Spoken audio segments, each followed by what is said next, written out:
Hello, everybody. This is Ham Wolf, and today I have with me Mr. OlafForkbeard. How you doing? Hey, I'm good. You Uh, can call me John.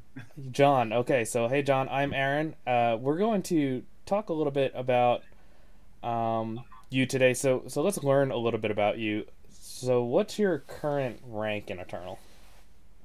At this moment, I'm 69, but that's really in flux because That's it's in still. flux. So what's your peak then? What rank did you peak at? This season, I got in at day three, so I was actually somewhere around there. I'd say it was like 25 or something because there was just so few masters. But the highest I've ever been was when it actually mattered was 37 at the end of near the end of I think it was season something, Season 6 or 7 seasons ago. something. Yeah, one of the seasons. I would reckon that means that you're pretty good at this game. I'm good enough. I Good don't know if enough, he says.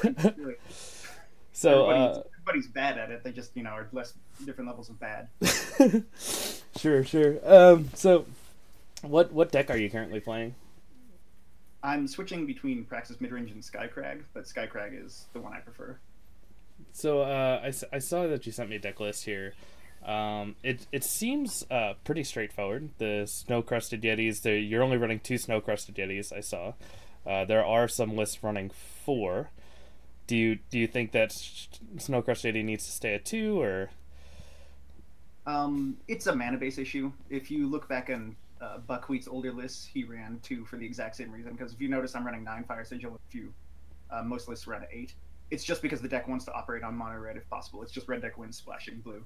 Right. So we got just a blue splash for Vadius and Permafrost, a couple snow crusted yetis, and rock slide. So seems pretty straightforward to me. Do you want to hop into a game and we can show everybody how it's done? Assuming I win.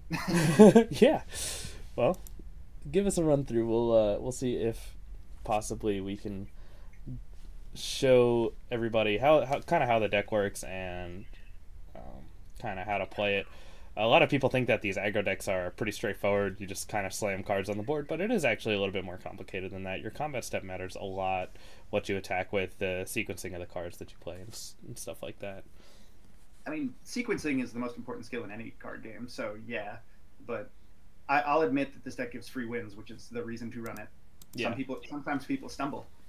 and I think that that's inherent to Eternal because when you have the 75 card decks, it's just not going to be consistent all the time. So you get to punish people for that.